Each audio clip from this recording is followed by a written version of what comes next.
Meetings Act pursuant to Public Laws 1975, Chapter 231. This agenda is complete to the extent known and was sent to the Trenton Times and the Trentonian newspapers, posted on the first floor bulletin board in the City Hall, and filed in the City Clerk's office. Roll call. Mr. Blakely. Present. Ms. Caldwell-Wilson. Mr. Harrison. Mr. Michelle. Mr. Rodriguez. Present. Ms. Vaughn. Present. Ms. McBride. So on the agenda for this evening, we have the budget reviews for the fire department, police department, and parking. And first is going to be the fire department. Oh, yes, excuse me, Mrs. Blake, you wanna ask the question? Not a question, it's more of a statement that's very relevant to the budget process. Oh, So this is my first or my inaugural review as a council person for the budget, and I have some statements or some thinking about how this has happened. I think when we do our following review, it would be prudent for council to have a set of guiding principles to guide our shaping of the budget. I think that while admirable, we're trying to be fiscally prudent, it's even more important that we have a budget that reflects the values of this council. And so, so far, unfortunately, I have not heard a overarching theme or goal from the administration when crafting this budget. There may be one, but I haven't heard it. Additionally, I haven't heard a guiding set of principles for our objective in this budget from council other than just to cut. Cutting without being strategic and being very thoughtful about the investments that we are making as a city is a fool's errand. It's so important that as a council that we at least attempt to have some goals that guide our cuts as well as our investments. And so I would really like in the next round of budget review that we really have a conversation before the next round of budget review to really articulate what we are attempting to accomplish with this budget other than cutting. Cutting is not going to solve our issues as a city. We need to be strategic, we need to be thoughtful, we need to be smart in how we develop goals. And so some of those goals could be, in the next year we want to make investments around inspections, or we want to make investments in opportunities for our young people, or we want to invest in economic development projects. Whatever the goals are, it's important that we have a conversation before we really get to the nitty-gritty of cutting and shaping budgets, because just like cuts are important to make sure that we're being fiscally prudent, investments are equally as important. And I believe that there has not been an emphasis as a council in figuring out what our priorities are and how our budget is going to reflect the values of this council as well as the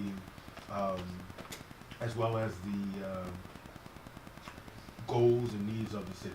And so I just wanted to say that this has been a very informative process as a councilman, and I look forward to a more strategic and thoughtful approach to how we have a budget that solves the problems of our city. Thank you. Councilwoman Caldwell-Wilson? Yeah, I would just like to say that had the administration followed Mr. Blakely's suggestions, if they had paid attention to it, we wouldn't be cutting. We would be presenting with a budget that they manage with their departments, but we don't really develop a budget. So that makes it impossible for us. We hope that they will develop a budget that's workable within the city, so that it doesn't come to us, and it's overtaxing the community, and then we have to cut. So I just wanted to make that clear. And just if I agree with my colleague from the North Ward, I would just say that now that the budget's in our hands, that gives us a greater opportunity to shift the budget to reflect our priorities as a council. You know, I think that we've spent a lot of time cutting, and that's important. But with some of those savings, I think it's important that we shift those into areas that our city desperately needs. I mean, our city is not clean. It needs to be safer. We need greater economic development, and that's not going to be accomplished when we just focus on cuts. And so we need to get some guiding set of principles as a council so that any decision that we make is congruent with our goals and aspirations as a budget. So just wanted to say that. Thank you, Councilman. Thank you, President. And we take that into consideration. And just for the record, the city council has basically been put in a position that we had to look for money based on the flame that had been started when the departments felt like they were gonna have to cut the police and the fire completely out.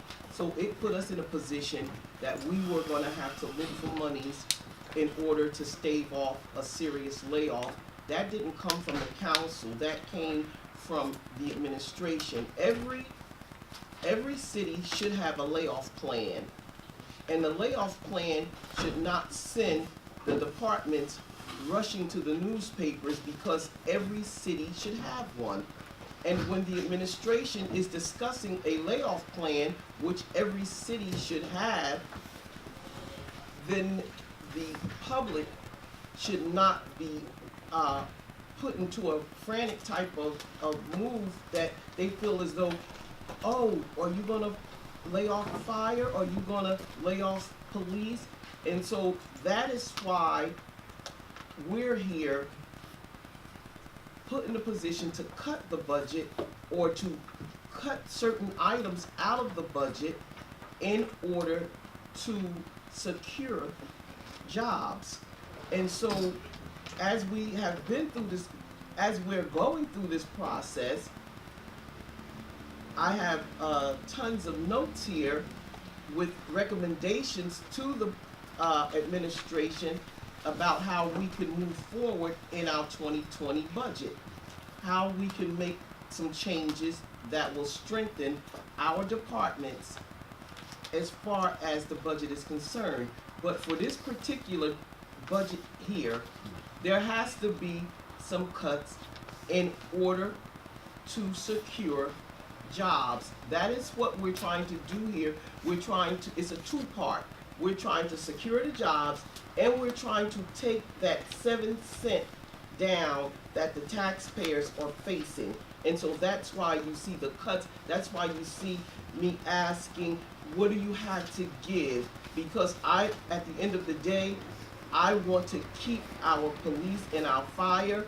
I want to keep and strengthen those departments. But in order to do that, we have to look for the necessary cuts here within the city. And so, as Councilman Blakely stated, it shouldn't be just about cuts, but we inherit this. And so we have to make the best of it. And in doing that, trying to secure jobs and trying to secure jobs and trying to just say to the administration, when we are facing our budget in 2020, we hope that we'll be looking at some new revenue, we'll be looking at some new directions from the departments, we will be looking at less overtime in some of the departments that that we're facing now. So I just believe that, you know, Councilman Blakely has a good point.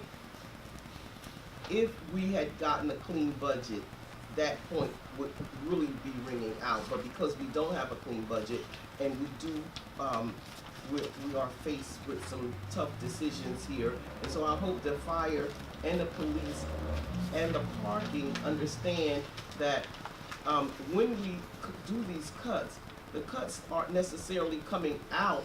They might have to be shared to with other departments for some overtime that has that we've incurred over the year that we don't have the money to, right now in that particular department to handle. We might have to put some of that money back, and we might have to strengthen up the fire and the police if we have enough revenue left over that we can work with and take that 7 cents down. If we can get that 7 cents down, that would be very important for the residents and the businesses here in the city. Thank you. President Brown? President McBride? Not a problem. Yes. I just want to add to what Councilman Blakely said around goals. I think on the onset, when the budget was accepted by council, we should have, before that acceptance, we certainly should have met with the administration and understood what Mayor Bussiar's goals were. So I don't think the council did that, and for that, we have done a big disservice to our constituents. And secondly, I would say, I would request, and I just want to put on the record here, that that I would want, I think, President McBride, Vice President Caldwell, along with Ms. Garrett, to put together a consolidated summary of all your recommendations. That will come. All your recommendations. That will come all your after the budget recommendations. is done. I'm That will speaking. But that will I'm speaking. come. Well, I'm gonna finish what my request is, respectfully. All the recommendations that have been, identified and we want that aggregated into a consolidated report, and along with all the cuts that each department has identified. And we want the total of those cuts and the impact that's gonna have on the budget. That And will rather come. that's gonna meet your goals, President McBride. That will come. And at I would the like end that of the report budget. before the council votes on the budget. That will come at the end, and I'm quite sure. Before the if you council ask- votes on the budget. if That's you that's ask- what my request if is. you Will you be ask- able, That's the re- will that's you the be price. able Ask to Ms. do that? Excuse me, Ms. McBride, I'm speaking. No, you were finished. No, I was not. So- No, I was not. No, I was not. So, Ms. Yeah, Garrett. that's the regular part of the That's process. a Okay, so you will yeah. be able to do that Yes, we before have to do you it. vote, right? Yeah, we have to. Because you have to publish, there's the whole process, but yes, Okay. that will happen before.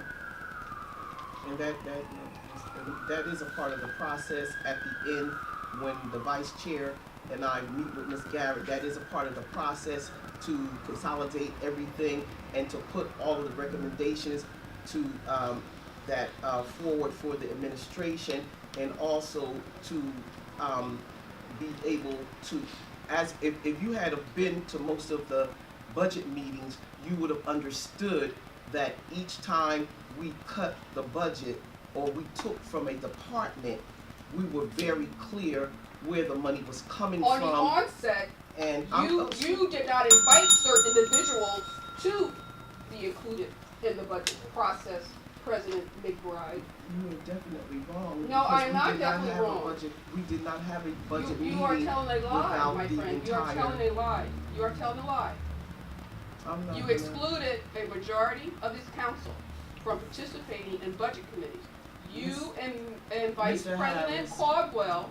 Mr. Harris, would you clarify the fact that we did not have a budget meeting until the He doesn't entire have to clarify party nothing to me. was invited? No, that's not Would the you way clarify the that? process. Excuse me, would you clarify that, Mr. Harris? Yes. Initially, the council was looking to set up a budget committee, which was never formally formalized. When the budget process started, it started as a committee of the whole. The meetings were noticed. Everybody was supposed to be here.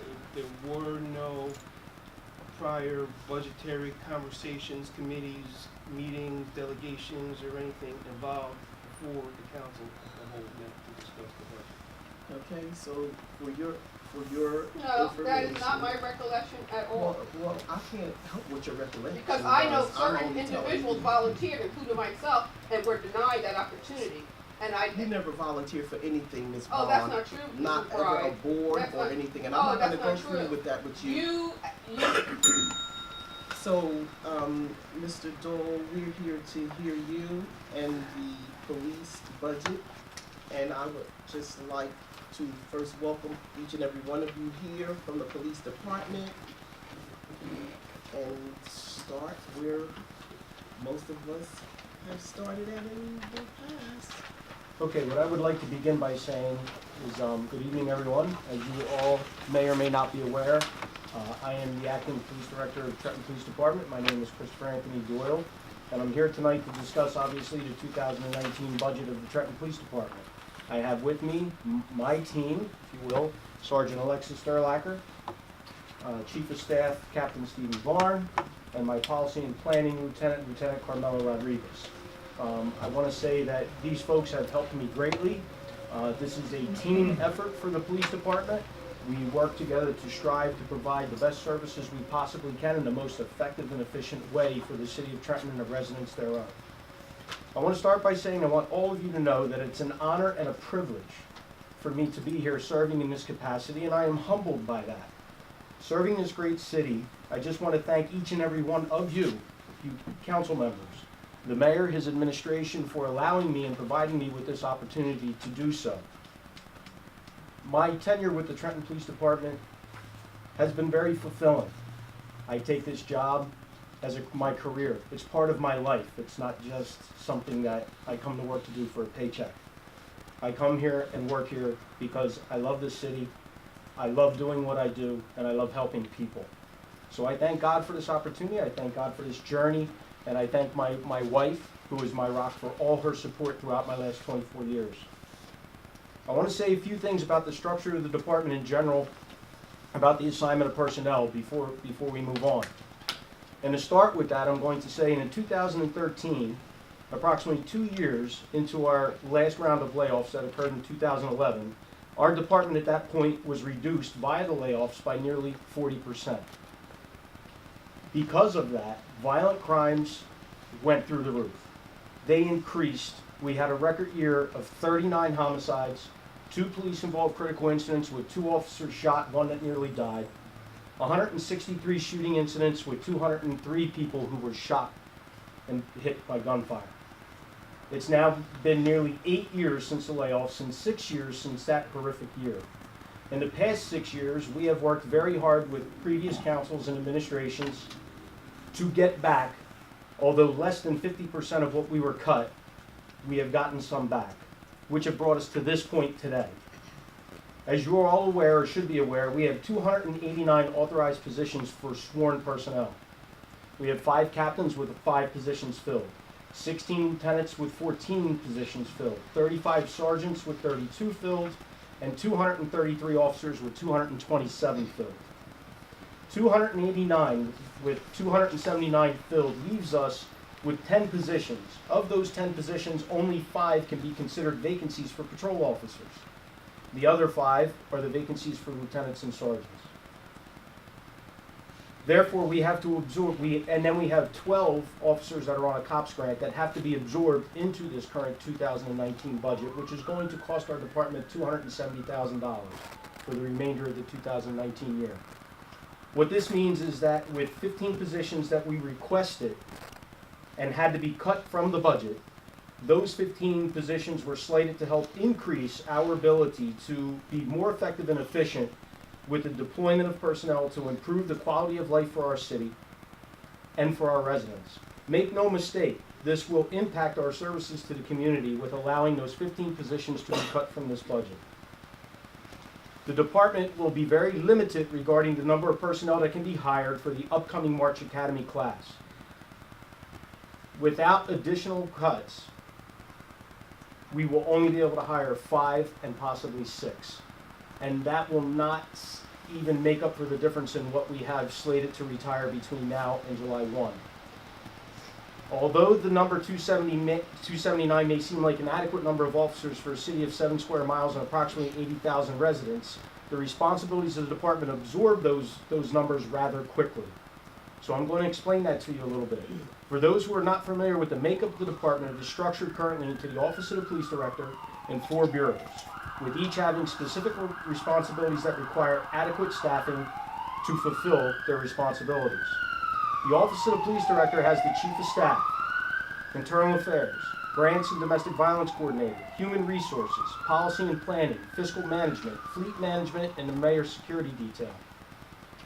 The Patrol Bureau, or otherwise known as the backbone of the department and probably the most visible part of our department, has the Administrative Office of Patrol and their responsibilities of the K-9 units, the parking enforcement units, crossing guards, the VCO unit, community affairs, school resource officers, and scheduling. Operations section of Patrol is the largest organizational component and has the primary responsibility for calls for service delivered by uniformed officers and other field operations. Assigned officers are responsible for responding to 911 emergency calls and other calls for service addressing quality of life issues in the community and crime suppression activities that help provide a better place for us all.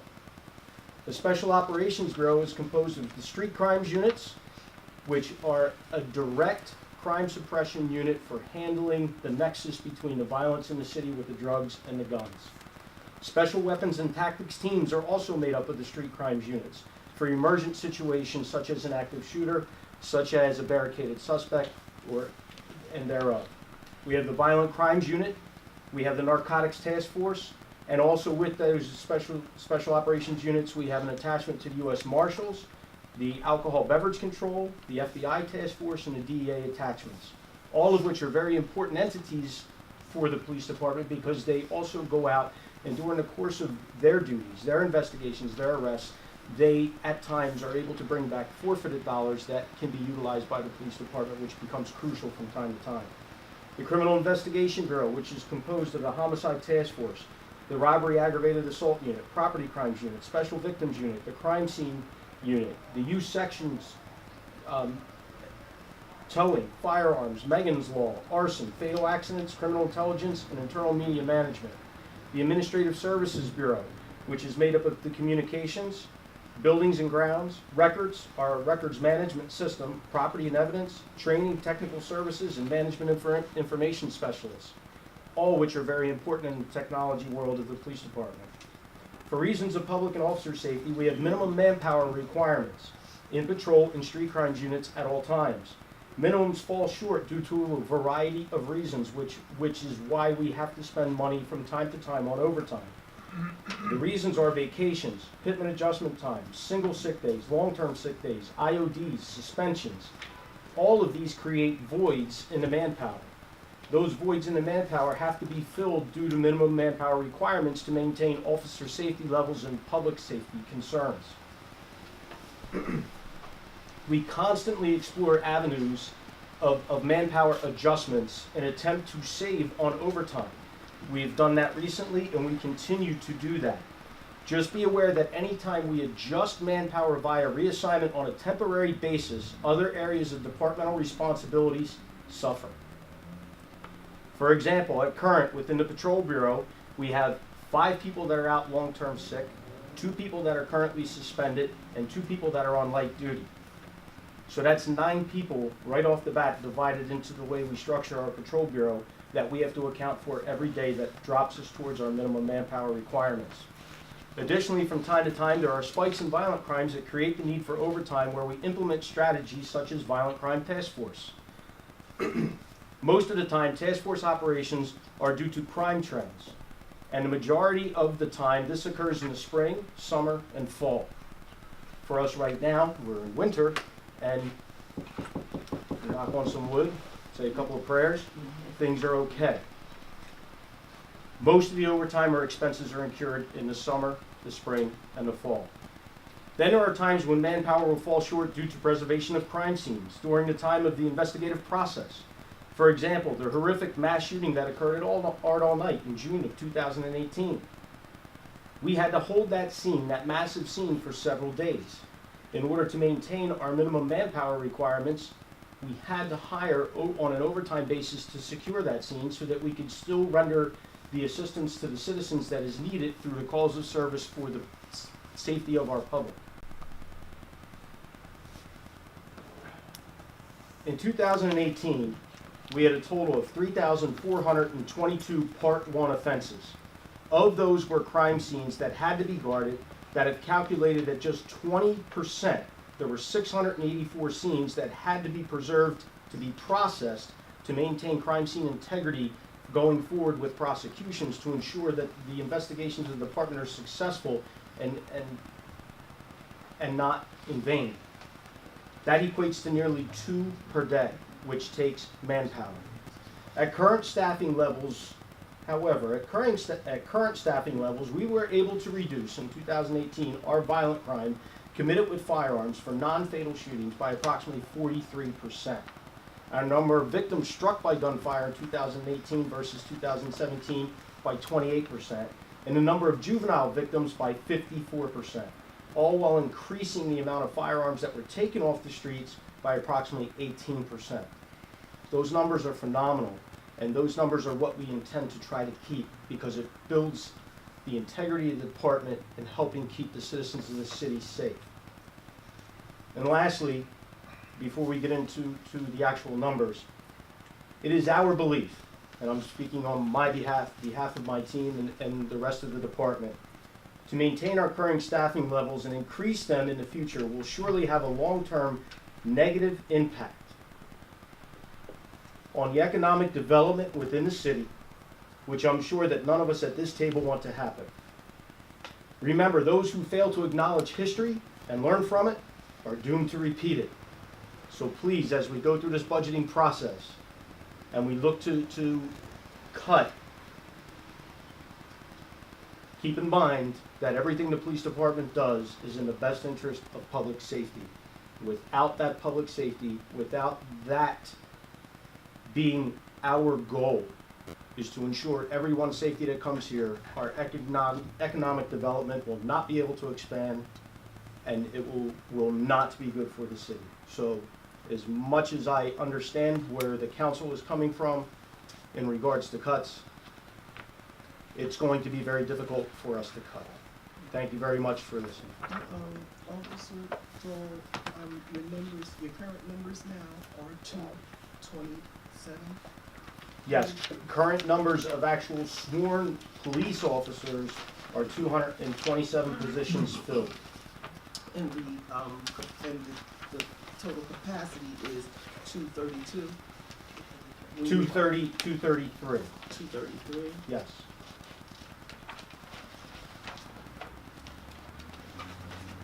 When you add the sergeants, lieutenants, and captains, we are at 289.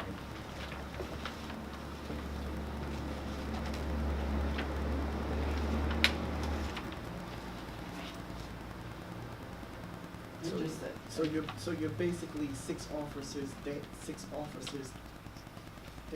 Is that what the numbers are? Currently six officers? We're currently 5 positions down.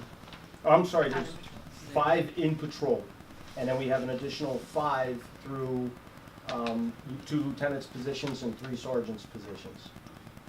You know why I asked that? Because you made mention of the fact that if the numbers are, you're very close in your numbers for one thing. I want to point that out because we're not that far behind in manpower with the police department, with it only being approximately 5 officers short. That's good.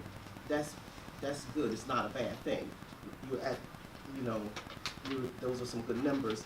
But what I would like to just point out, because you were on the force back in 2005. Yes, ma'am. And in 2005, we had the 29 hours of death in 2005, and we were at our total numbers of manpower across the board, and the violence was just rampant in the city.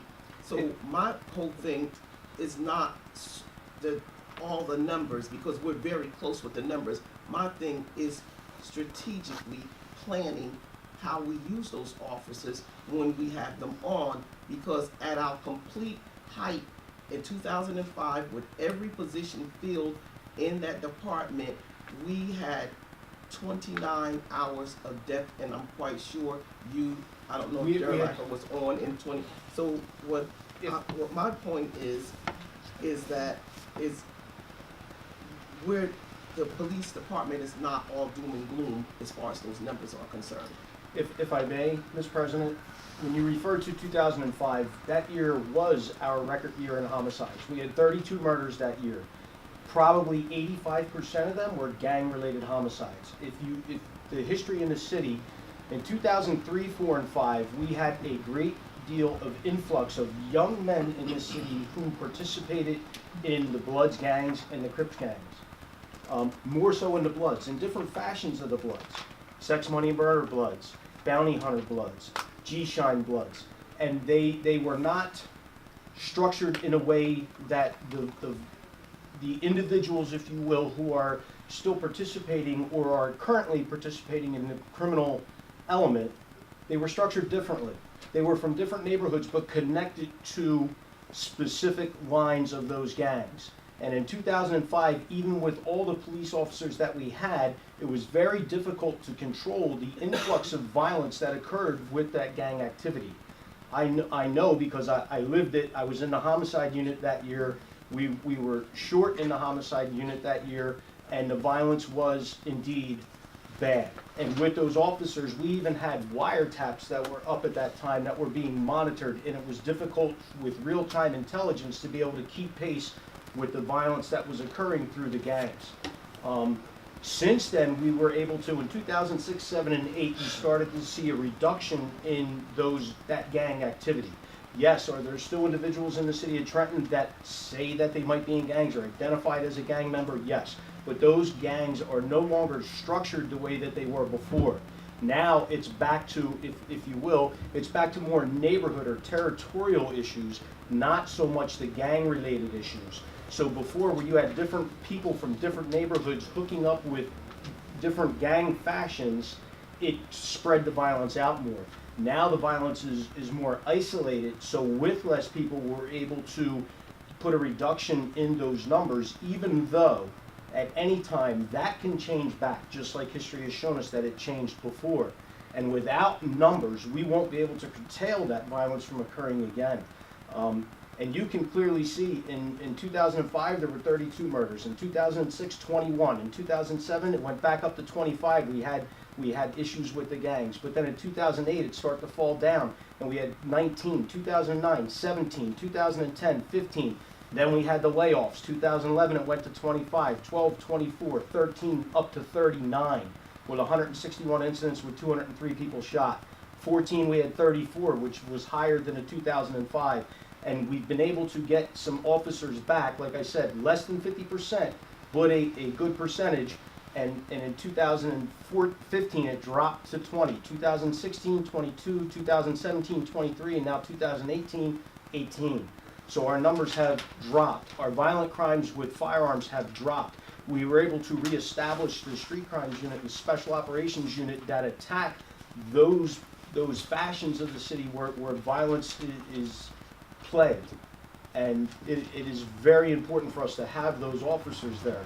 For us to cut and drop more people out of those units and back into patrol, we will become a responsive police force and not a proactive police force, which will have a major impact, in my opinion, in my history, my 24 years in policing here, in my opinion, will have a major impact on the economic development of the city. When people feel the city's not safe, they're not going to come here. So let me ask you this, Officer Doyle, if we needed, because you know that we are trying to keep the officers where they are. Yes, ma'am. We asked to hold off on the 15 new class until after we meet this budget, because we're going right into a new budget. Yes, ma'am. Are you prepared to have that class postponed to meet this, so that we can meet this budget? Because what we're trying to do is keep the current officers that's there. With the 15, yes, the 15 we can. With the 5, I would. The 5 that you're short? The 5 that we are short. So what I'm asking you Mhm. is, because we're in a situation where we don't want to lay anybody off Correct. out of the 227 that you have, right? Mhm. If we don't want to lay any of those gentlemen and ladies or gentlemen off, how could you help us with that? Because if we don't get something back, we're talking about layoffs. And so my question to you is, how can we stop the layoffs in your in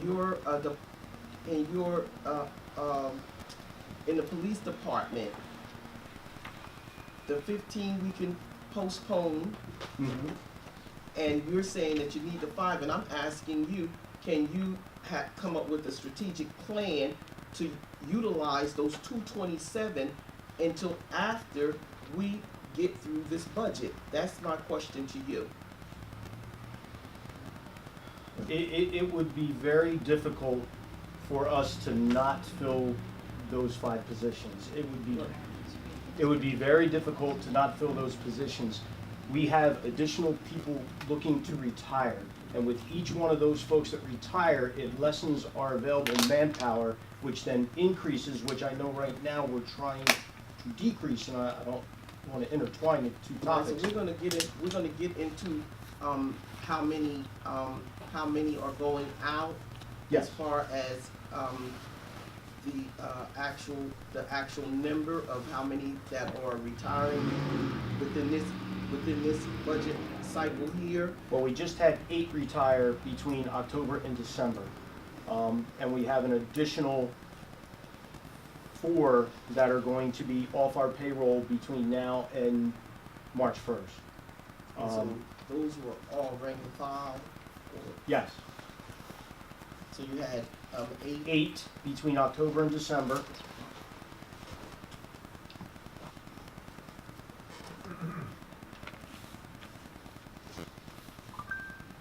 And then you're looking. We're looking for, we have 5, and when I was initially giving my introduction, we have 5, we have 1 additional that will definitely be off the payroll before March 1st, which would give us actually 6. And then we have 4 additional retiring before July, potential retirements. I know So that we're talking retirements about- are not guaranteed. You're talking about 13, the total. Correct.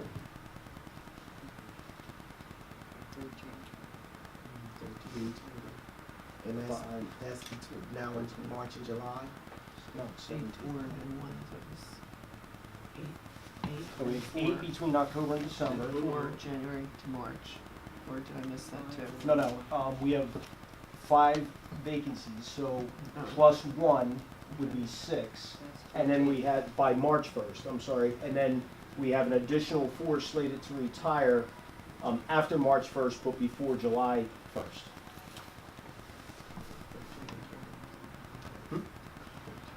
I'm sorry, I'm trying to make it as least confusing as I could. I'm sorry, Councilman Blakely. So I have a few questions. Yes, sir. For the 11-cent tax increase, what percentage would that be of our total tax rate? Either Joan, for the currently introduced budget that calls for Well, it's 11 1.2. cents. To go say from 11 cents to say 5 cents would be 1.2 million, about 200,000. Oh, no, I'm Oh, talking is that- about I'm from sorry. the total tax rate in the city. What is the percentage increase that an 11-cent tax increase represents? I'm a history teacher, so you I'm mean not a 11? math. Yeah, what's that? The From levy 11 basis? cents from the current tax rate Okay. to what the tax increase would be in terms of an additional 11 cent. What would that percentage amount be? What is the 11? What is the 11 cents in addition? What does that represent? What does 11 cent represent in percentage terms? So we're talking about 3.3% increase, even at the worst in terms of the 11-cent increase. 3.3% is not, any increase is not something that we want, but I think it's important for us to understand that a 3.3% increase, which is actually gonna be lower because we've already made significant cuts, is something that, you know, it isn't a race to zero is what I'm trying to say.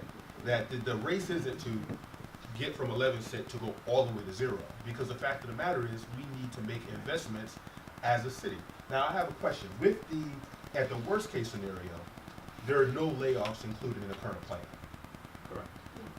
So we're not talking about layoffs. Right. As it is originally introduced as a budget, and even more so when you're talking about the cuts that we've already made as a body. And so, It also does not include the additional aid that we anticipate from the governor's office. absolutely. So I think it was $5 million that we mentioned. So that doesn't even include the $5 million that we're getting on top of the rather, I think, nominal tax increase that exists at its worst. And so this is a perfect illustration of my point of making the necessary investments and being strategic about those investments and not just saying cut, cut, cut, cut, cut. Because if we don't get public safety right, nothing we do is going to work. And so we don't want to go back to the bad old days. I was a senior in high school in 2005, and I couldn't wait to leave Trenton because I was afraid for my life. Because there were so many people in my age range who are deceased. And so the fact of the matter is, when we're talking about these cuts, I am curious about a particular project within the police department, the summer camp program. Yes, sir. So community policing is something that is extraordinarily essential to making Trenton safer and enhancing community policing relations. What line item does that summer camp program, where young people from the city of Trenton are being trained on being police officers and telling them about public safety as a career, is there a particular line item for that? We utilize forfeiture dollars, Melita funds, with permission of the Mercer County prosecutor to do so, to augment those costs. Okay, are we anticipating that those are going to be for this next summer? What does it look like we're going to do with that particular project? We are it looks, as of right now, I've already had 2 meetings about this since January 1. We are hoping to continue with that program. We are looking to run it for approximately 5 weeks. And it will be, again, from police headquarters. We are looking to work possibly with the recreation department. The biggest issue we had last year was with transportation for the children to go to different locations to help enhance things for them. Yeah, it's not in the line item. And so it's not in the line item. That is correct. In a perfect world, do you think it would be better for it to be in a line item so that we could ensure? Yes. So I would hope that any savings that we do find as a body, that we redirect for that important project, because the fact of the matter is we have to increase our young people's knowledge of policing. And I think I had an opportunity to visit that particular program this summer, and I was very impressed. And I think that if we can double the amount of students that we serve, it would be a wonderful opportunity and an example of the type of investments that I think we have to talk about as a council, rather than engaging in just a conversation around cutting. We also need to discuss, and this is no, and I just want to be clear, this is no, what do you call it, knock on council president's leadership. I think it's completely understandable that we want to be completely fiscally prudent.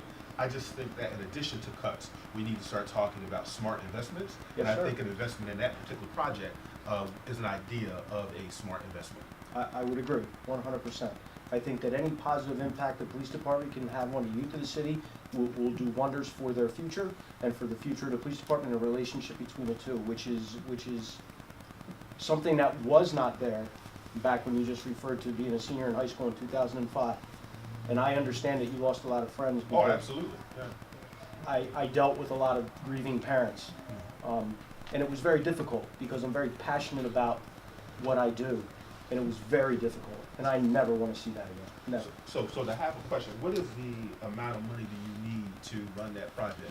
Because here's the thing, even if we can get part of it institutionalized in the budget, it becomes something that is a consistent part of the budget rather than dependent on forfeiture funds.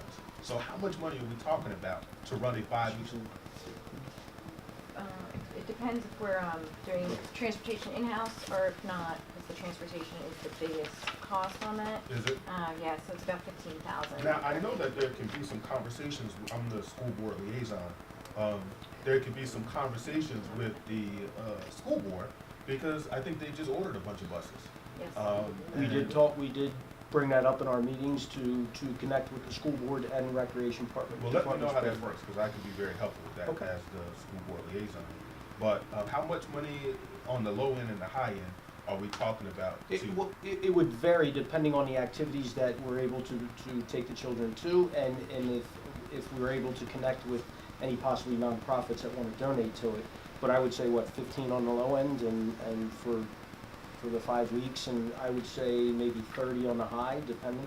So, I mean, we're talking But about. if you talk about doubling, Yeah. well then. Well, yeah, I mean, I think $60,000 out of your budget to increase the number of students who are having positive interactions with the police is an investment worth Sure. spending the money on. Absolutely. And so even if we said we're going to spend the forfeiture funds, but we have a line item in the budget to supplement those forfeiture funds, I think that would be a walk in the right direction, because I agree. those kids were up bright and early. They were excited, and I'll be honest.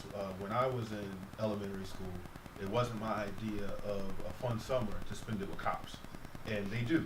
And so we need to ensure that they, this is a project that is institutionalized so that they, can have positive interactions with Trenton's finest, and maybe one day even be police officers. I agree. Director. Yes, ma'am. When we were doing the recreational budget last night, I noticed that youth staff was in there. And it was always my understanding that youth staff was handled through the police department. Am I wrong? Yeah. Go ahead. It actually originally started here in the Department of Administration, and then went to Housing and Economic Development, and then it only came to the police department in the last 2.5 years. But it's back in recreation now. Yeah, because the problem with the grant, well, if we were going to fund it, since the grant funding ended, the programming that the kids were participating in was recreation. The referrals were coming out of the police department. So the programming, no one in the Trenton Police Department runs programming. We're police officers. So the programming would be coming out of recreation, and the law enforcement referrals and contracts would be coming from the police That department. program's actually not running right now. Correct. There's the grant, we had 8 years of an extension on that. 8 years. That was actually a grant from 2008. So they were basically like no more extensions. Thank you. Now, Ms. Garrett, when we talked about the 11 cent, I just want to be clear, the 4%, 4 cents out of that 11 cent is automatic. It's automatically attached. There's no getting around that. So that's why I'm saying we're just working with the 7 cents, trying to get the 7 cents down, because the 4 cents is automatically attached to the budget based on the prior year. Yeah, based on the revaluation, just that component of it. If you started out of 4 the cent gate, automatic. you'd still have a 4 cent impact. Okay, and so With no other change, with everything else being flat. okay, so now we're just working to send out the 7 cents. Okay. I have a question about the budget. President Brown, what is the increase of inflation and salaries in terms of that 11 cents? So if 4 cents is if everything remained the same, what is the cent for just increase in salaries and Well, cost? right now, we're in union, four of the groups are in union negotiation now. So although they haven't, they're looking at what, 2.5%? From what I don't know, I know they. I keep asking, like, what was the contracted from the past? So which is effective the 2018. Yeah. What's the increase from 2018 to 1.25. 2019? We had 1.25 in the police No, I'm department. talking about across the city. So we're talking Yeah. about an increase of 11 cents. If it remained the same, what is the percentage I'd related have to to, I'd have to work that through. because But that would be everything's different. an additional, maybe a cent or two just in salary increases. So, Yeah, Our ranges don't necessarily, the range of More our than that. civil service positions don't necessarily more than that. line up It'd be to more a than that. 2% We also increase. had They're more than that. And also the 1.8 million for healthcare, Yeah, I mean, which was the biggest increase for the city. So when you look at this 11 cents, most of it we can't cut because it's contractual rights, it's increases, and it would be, the 4 cents would be anywhere. And so, again, I really want us to not just look at cutting. I mean, the fact of the matter is, another question I have is, and this is something that's very important, what, is there a mandated increase that the state or the MOU mandates that we actually increase by? Could we actually submit to DCA a budget with a 0%? no. I mean, generally, we're a civil service town, right? So generally, in 2286, 2281, that group of employees is until they get to their max salary, there's a progression over an 8-year period of what their salary will increase to. And again, those increments are not, they're not 2%, okay? So, if you looked at, that's why when I put some of the salary and wage together, when I look at all the employees across I'd have to summarize those together, but all the employees across the board, there's definitely amounts that between the 1.25% on the contractual side, the salary, the range increase for whether if they've made if they haven't gotten to their next step, and then, some of the, I mean, some departments are looking to try to promote certain people. Again, we're more seniority based than performance based of an organization, but, So Yoshi, I have another question. Thank you for that great answer. The question I have, Yoshi, is what happens if we go to state government and give them a budget that only has a 4-cent increase? What do you think are the possible options? Would they cut the money they're going to give us? Do they anticipate, are they expecting us to generate a part of our budget ourselves? I'm just curious around the utility of these. So yes, there is a requirement. The There's a application local, process. there's actually a local finance bulletin that talks about transitional aid. And on that bulletin, actually, they talk about the requirements of the city actually raising a percentage in taxes. I have it upstairs. I can make copies and make it available to this council. How much is that? How much in a is couple that of minutes. increase that they are? I don't want to give you the wrong number. I'd rather go upstairs and get it and distribute it to the council. And there's an actual number there. So the question I have is, if we were to increase our budget by just 2%, how would that reflect in the current 11-cent increase? It's a 5-cent. So what we're really talking 200,000 about. per cent. So what we're really talking about, when you do the 4 cents and you do the salary increases, we're really talking about discretionary budget increase of a cent or two, or maybe even 3 cents. Yes, there is a reduction because then 11 cent is what, so you're still reducing the budget by 6 cents. We still need to find savings there for 6 cents, which would be $1.1 million. And that would get you to an even budget, that doesn't count all the other savings you could possibly get. However, the state mandates that we would have to have a 2% increase, a 5 cent, which is divided up. It's unfortunately the transitional aid is built on a application process. So we don't get transitional aid until after the fact, after the budget is passed. The state then determines and they looks at our process and say, okay, have you done your due diligence to, all you can to get the money that you need, that you've made the cuts that are necessary, you've done everything you can to get to a place where it's financially stable. In the past, I know that the state has cut transitional aid post in the past because they looked at the city and said, okay, we think that you should cut you additionally. In this case, we anticipate getting $14 million from the state. And that is, I believe that's the commitment that the governor's office has committed to us. But again, we don't find out for certain until post, after the budget is adopted.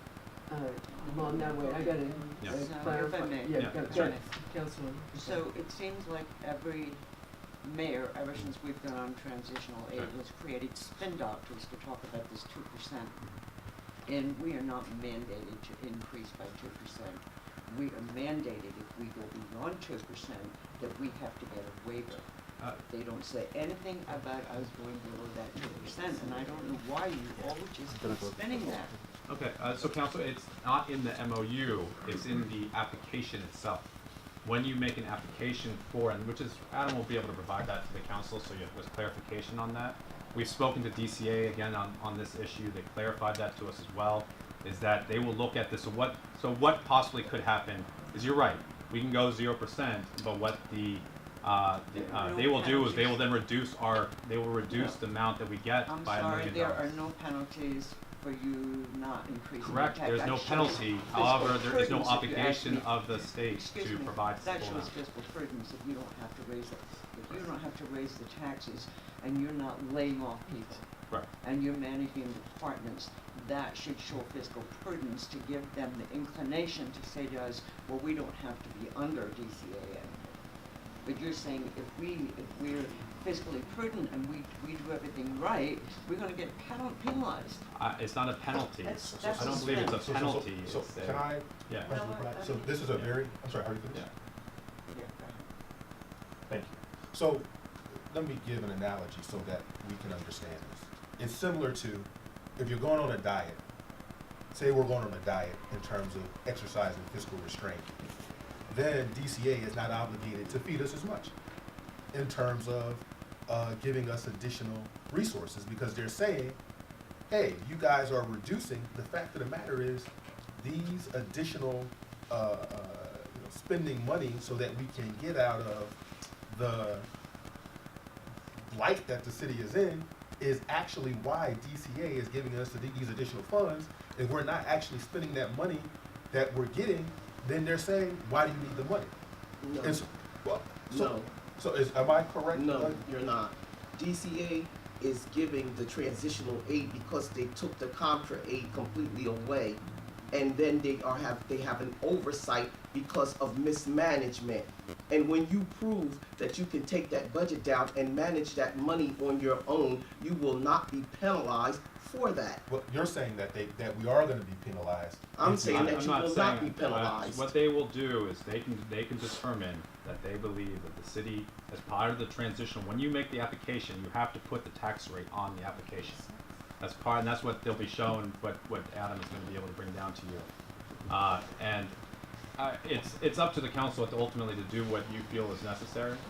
And I understand that's your prerogative, but it's not in the MOU, it's in the application process. When the city is making that, we're asking them for the $9 million plus the $5 million that we provided to the city. We've asked them, we had 6 items that we talked about, I know that was shared with you guys. Some of those changes, I've asked for reductions in certain departments and other things that they want us, the city, to do. We have told them we're not going to be able to do certain things. One of those things is laying out that we at least be able to increase the taxes by at least 2%, which is what local finance board wants every city that's under traditional aid to determine. The total tax levy That's by exactly 2%. That's exactly what it is. 2% is the minimum. That's the minimum, correct, that is the minimum, correct. I'm sorry. Can you share what you just said? Because you just shared it much easier, much more clearly, so that everybody's on the same page. Because I think there's been a lot of misunderstandings about a lot of different things, and I'm hopeful that as this process goes on, that we have all of the facts and that we have all of the evidence so that we can make intelligent decisions. Like, for example, I'll be honest, I did not realize that the accelerated tax sale was just shifting the tax sale from the beginning of one fiscal year to the end of the fiscal year, the previous fiscal year. So I was under the impression, that's why I voted against the accelerated tax sale, that it was shifting it months to January, February, that would inhibit the ability of tax owners to pay their taxes. Well, no, that's not what it is. So when you have additional information, when you get the facts, then you make intelligent decisions. So that's an example. And so can you explain, using the example of the estimated family contribution? I think that's a wonderful example to get us all on the same page. So what I was saying is when you apply for financial aid for school, They calculate out what your family contribution is, and they will subsidize the rest. If you don't give your contribution, they're not going to make it up and give you more. That's just what you're going to be short. So the DCA says your contribution is 2%, and they will subsidize the rest. If you say, well, no, I'm not going to increase the taxes, then fine, you're just going to be 2% less than what you get, because they're not going to go above and beyond that to make up any differences. That's a great exactly example. what it is. I gave another bad example. That's an excellent example that I think we all should understand. Now, Mr., getting back to the line items, I was looking on here, Yes, ma'am. officer, on the 5 of 7 for the, one of 103 hours in overtime, which is 3,500,000. And I noticed that you did mention, the overtime in your opening statement. Yes, ma'am. Could you, just share with us how you, with the 227, the manpower that you have now, how you could get that number down, that 3,500,000?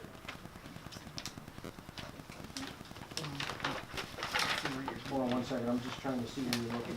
5 of 7, it should be marked, 5 of 7 should be down at the bottom of your page. You're actually gonna be, at least on your overtime line, up. We're projecting that we'll have excess of $500,000. Well, if, at the projected level of 3.5, and the projections out for the remainder of the year, it appears that we will be, Yeah. okay. So right now we've had, right now, for example, our budgeted overtime is 3.5 million. Right now, the police have incurred 1.9 million in overtime over the 15 pays to date.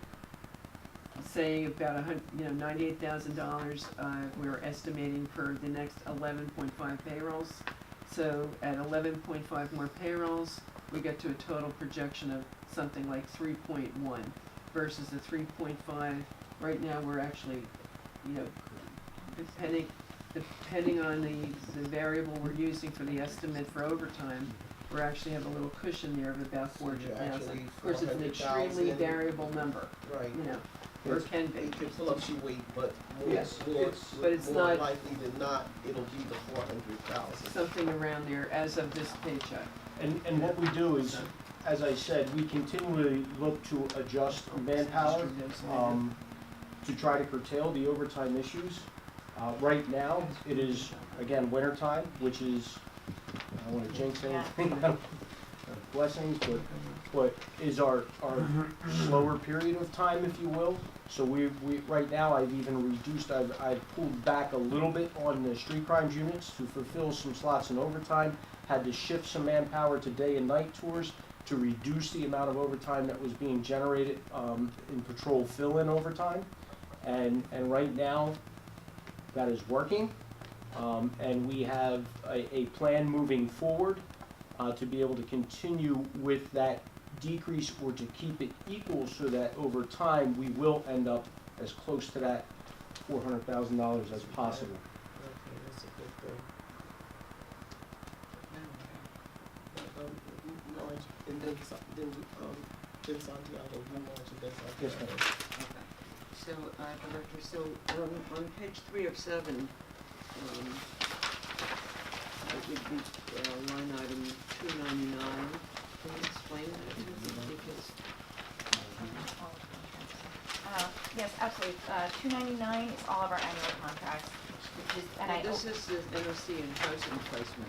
yes, that's, it's all of our other expenses, which is our annual contracts, which I pay usually in the fourth quarter, once the year is done and the budget is passed and it's fully funded. These are contracts for the CAD is $250,000.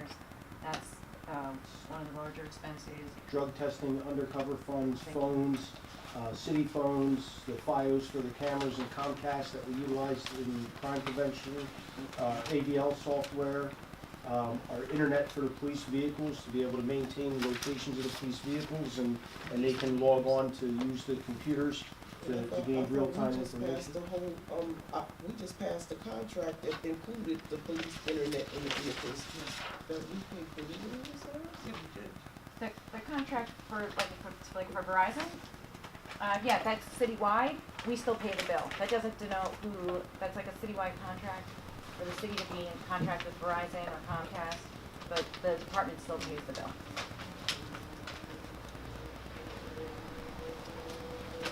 President Brown. I'm sorry. I have a question. Yes, sir, Councilman Rodriguez. The hours that are put, like security in these bars, security for construction That is- company, that's out, because I saw the numbers, shoot. Yeah, that's totally separate, that does not That- come out of that our does- budget whatsoever. But I mean, does it goes into the budget and then the police officers get paid, or do they get paid by the private? No. Can you explain that, because Yeah, it's a totally separate account, and the way well, I'll let Alexis explain it to you, because she'll be able to do it in a better terms. But just basically, Oh, yeah. I can, The hours the police officers put, like on security, on these businesses, construction, how they get factured if they are in this budget, but they say that they are not in this budget, so it's separate accounts. So, if you understand, basically what we do is we do separate accounts for that, and the companies will pay up in advance in escrow, and we pay off those accounts, so nothing goes, we can't commingle those dollars with taxpayer dollars, and they get paid after they submit receipts, just like anything else, like a vendor. And in regards to that, through ordinance, it's the hourly rate is done, and there's also a fee that we collect to the city for administration, depending on what they use. If they use a police vehicle, money goes to that, and then at the end of the year, the money that is made goes back into some of these vehicle accounts to help maintain the vehicles that we use on these side jobs. So that's how that works. but there's no taxpayer dollars funding the side job. But Or I funding mean, side jobs. well, I mean, we don't get any, because I saw the hours, the lowest was like $75 an hour. There's some that are. Depending on what was it, I saw somewhere. I think the average, if I can, Councilman Rodriguez, I think the average runs from about $35 an hour, traffic jobs. If you're working for like PSE&G, whatnot, I think they're like 75, so there is a range. President Brown. Oh, I'm sorry. That's So none of that money can No. be used for the budget. For the budget. That's correct. It goes to pay the officers, and then the administrative fees that we take go towards, that usually goes into the general fund, and some of it goes back into the vehicle maintenance for the cars that we use. President Brown. Thank you. So I'm looking here on page 307, in the 230, which is printing and binding, and 235, which is photocopying. And it looks like we have a significant amount of unspent money. It looks like I mentioned, those 230 printing and binding, and 235 photocopying.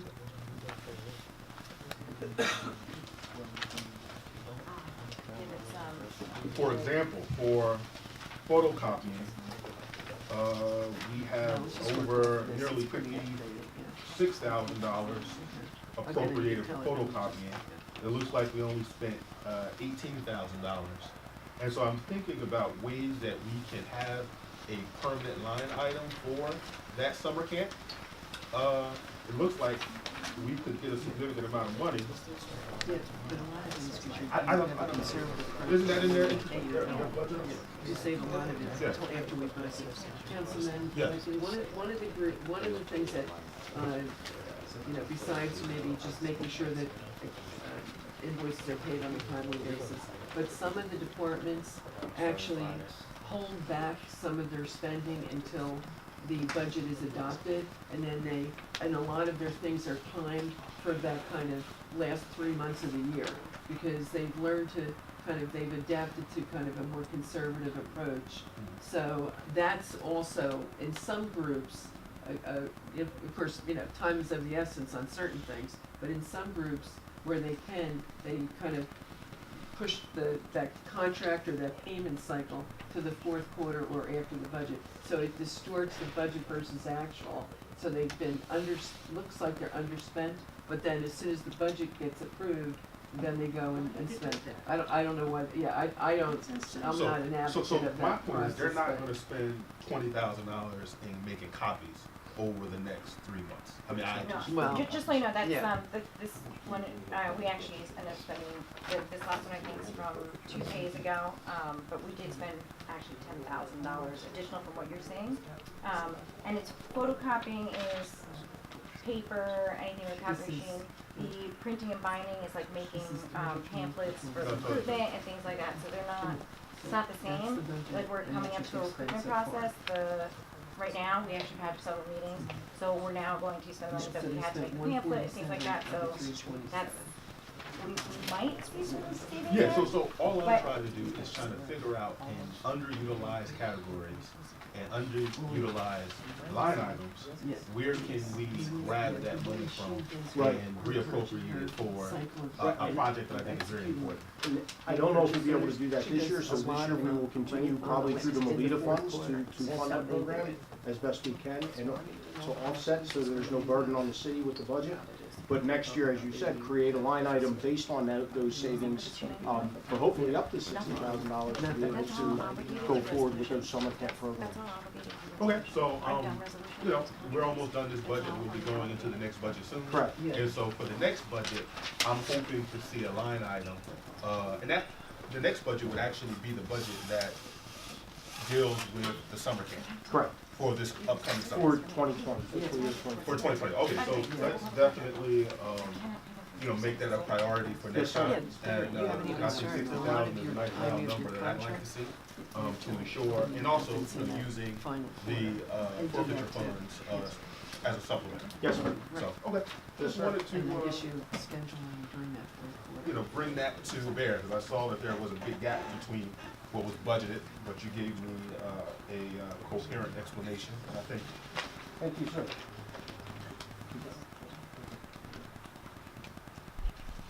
What about, equipment on 436? 45, I know we're nickel and diming, but, you know. We spend it, it's, for the. That's cameras for special operations, for their surveillance jobs that they do when they need equipment for that, and crime scene for their cameras. Yeah, I saw an interesting wire episode on the camera, so.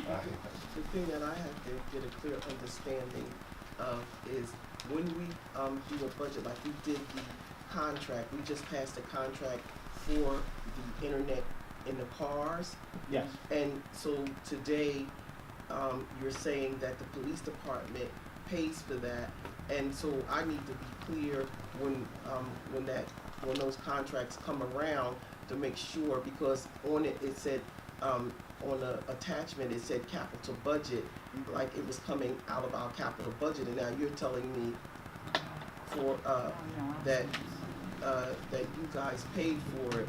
So now I'm gonna have to go dig that contract up just to see Is it capital or operating? exactly where that money came from. And when we did for the internet, for the cars, we did 3 contracts, 3 big contracts, one for the entire city, one for the internet for the cars, and then another for the files lines going in. And so I need to find out off of those. I probably just have to have Mr. Harris pull those 3 contracts for me, so I could just look at it and see, because right off the top of my head, I can't really be 100% accurate where the money came from, but I just think that it said capital budget. But I'll just pull the contracts Fine. just to be sure. If I may, Yes. I believe they were signed by the police director, which means they will be coming out of the police budget. And that there's adequate funding in that line to cover that. Correct. Because we get, just our process locally in terms of they'll they don't, it doesn't even get to the desk of council until those funds have been certified as part of the That's why I budget said I'm gonna have to process. look and see Yeah, what's what so it's I certified okay it, from. you know, the resolution is done and then, you know, nothing moves forward to go in front of council without those contracts being certified and that there's, the funding for that budget is adequate. Councilman McBride? Yes, Back to the transitional aid application. So administrator brought the document down. So where is the percentage minimum tax levy that we have to, Page 3, number 4. that's what I thought. So it says 6%. It says a maximum permitted by the levy cap workbook for 6%, Whichever's less. or whichever. 2% is the And where's the tax levy workbook? This is the MOU. Yeah, this is the application. So, and who completed the application actually? Was that the mayor? Montgomery Cherry completes it with, I guess, the review of the chief of staff.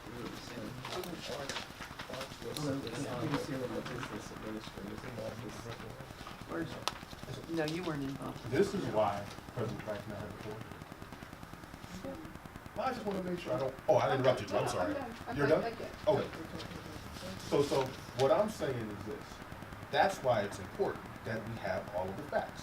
Because the fact of the matter is we were in here talking about that we didn't need to reach the 2% cap. And it shows in black and white that we do. And so we all have to make sure, like I know I'm new here. she didn't say. I'm not saying that, I'm not talking about anybody in particular. I'm just saying in general that our zeal for cutting may be cutting our nose to spite our face, and that we have to ensure that we're being pragmatic, thoughtful, and smart about how we are guiding the investments for our city, because we can cut, and at the end of the day, You can't cut too much. we can't cut too much. Yes, Because and, you're s- yep. I'm sorry, go Yeah. ahead. Can I Of just course, finish yeah, up well, yeah, I'm done. around making sure that we have all the appropriate inputs, in order to, make the appropriate decision around cutting and appropriating funds, so the budget. So, the other input that are potential revenues that could help us, you know, close the gap here is the revenue out of the water company, the water and sewer. And I know that there were some follow-ups that, Ms. Garrett and, sewer director, McIntyre were gonna bring back. Yeah, Did you get a chance to? Yeah, you had, yesterday you received for your consideration, the final budget, the final water budget amendment, and the, or not final, for your consideration. For the council's consideration, the sewer budget amendment and the water budget amendment. Right now, the water company is giving to the current fund 3.150. That represents a little bit over, it's 5.81%, you know, of the She should have the paper. operating budget. Yeah, that was given to you yesterday. But I And but I it just want put- yeah. this department to Sure. hear that, so they know Okay. how these additional funding potentially is gonna help fund the overall budget and hence have an impact on your contribution as well, Yeah.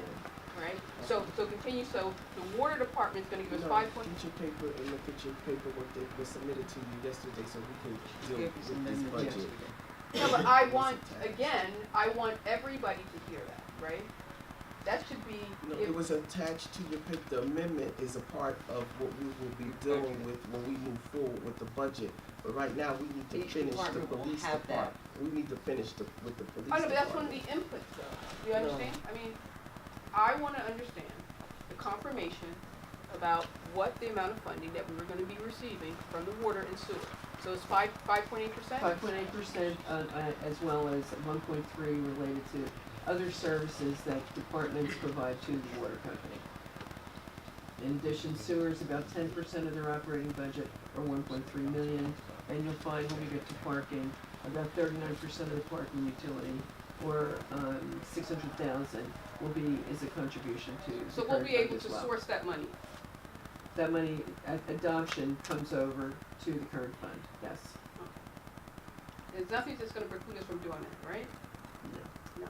Other than the approval of the proposed budget amendment by council, which, is for their consideration currently. Will council have to make that The request? amendment is in your package. I know, I'm asking, is council, if the council, will council have to make that request? No, you've already received your consideration, the water and sewer budget amendment, Oh, okay. completed, approved by senior leadership in water and sewer, now for the consideration, final consideration for the council. Thank you very much for that clarity. No problem at all. Okay, so with the, getting back to the police, so on the, with the, going down through your budget, so my question is there any other areas in which, there could be anything, is there any other area that there could be something saved? Is there any other line here that we could save anything off of, officer? I don't believe so, not without sacrificing, public safety and the operation of the police department. I don't think there is. Okay, so, with the 227, manpower that you have, Yes, ma'am. and and this budget going into the, we have 3 months left into this budget year. Yes, ma'am. And so my question to you is again, can the 13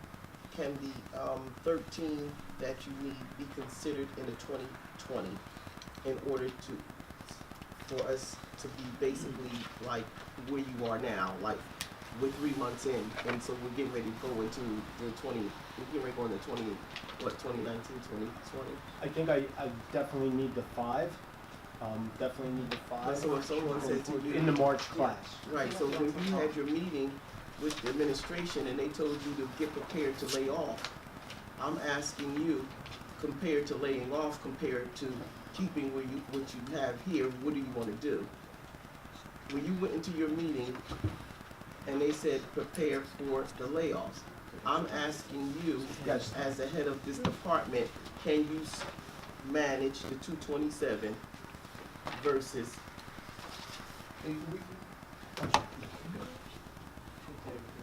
No, he has 227, and then he has 227 currently.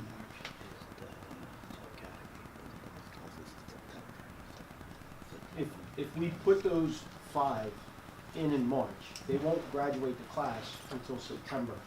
So it's gonna be, So and then the question is then who would pay for that part of the training? Where's that money coming from? Is that money in your budget somewhere already? Yes, Is that money Yes. already yes, been this month, allocated? that money is already Already in the allocated, budget. correct. For Already in the budget. So if we do those 5, then we'll only be down the retirements, those vacancies, because we also anticipate a second round of retirements in Okay. September. and so you're using the rank and file's salary, the back Yes. piece of their salary, because they've already gotten the first piece of it. So you're gonna use the end of the rank and file salary to cover the cost of that, Those 5, yes. those 5 individuals. That is Okay. correct. All right. Okay. Councilman Michelle? As per conversation we had at the radio room today, Yes, did sir. you give any thought to that concerning the age and how we would change that around to get more time for the public? Going forward, yes, we have discussed going forward. It's something that we would really have to study. We do believe that employing Special 2 police officers would be a much more beneficial route for the city than having police aides.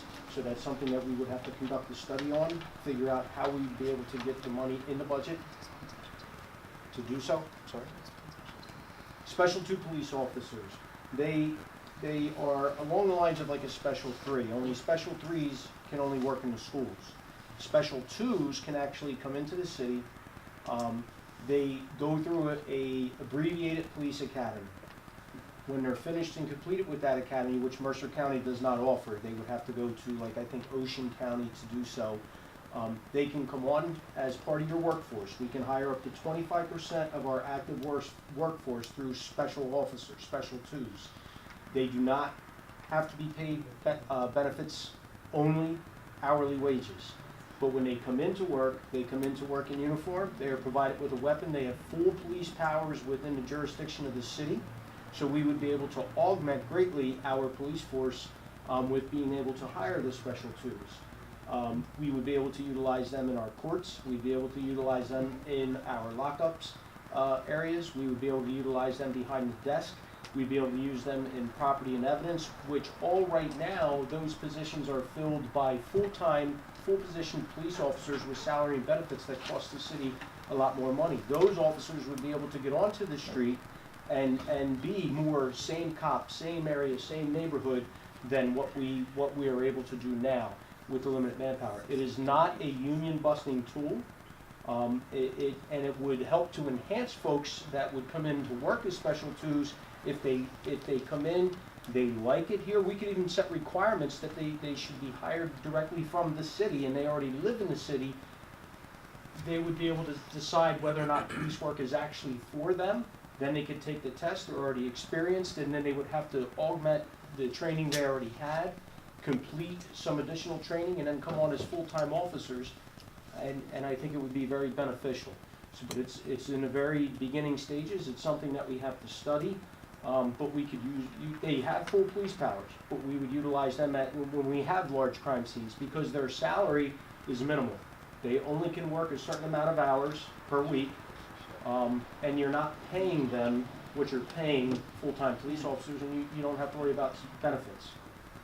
Who are we talking about? Special police officer 2s. Okay, gotcha. We voted on that the other week, right? No, that was special police officer 3s. Oh, They're okay. for the school system. Special officer 2s are a little bit different. But they have full police powers when they're working, and at the end of the day, they turn their gun back in, and they go home, and they no longer have their police powers. Yeah, kind of like how they hire extra officers down the shore, Seaside, Margate, Gotcha. right. And I think it would be very beneficial to the city. And so that's just under study, or? Yes, that is under study right now. It's in its infancy stages. What we would really like to really aggressively take a look at that and see exactly what it would curtail for us, what we would have to look at for budgeting purposes with it, and maybe go forward possibly in 2020 with it. So that is part of the plan. Yes. Okay. So, if that's it, then, and you're talking about the 5 officers being a part of the retirement for the 13, or at least 8 of the rank and file officers that's going out. Yes, ma'am. Okay. Okay. Thank you, I appreciate your time, appreciate your. No other questions? Thank you for your service. I would like to take the opportunity now to, once again, thank this council, thank the administration. I am very honored and very humbled to be in this position again. I love the city, I love my job, and I hope to never disappoint you folks. Thank you very much. Thank you. And thank you, Joan. Thank you. You're the best.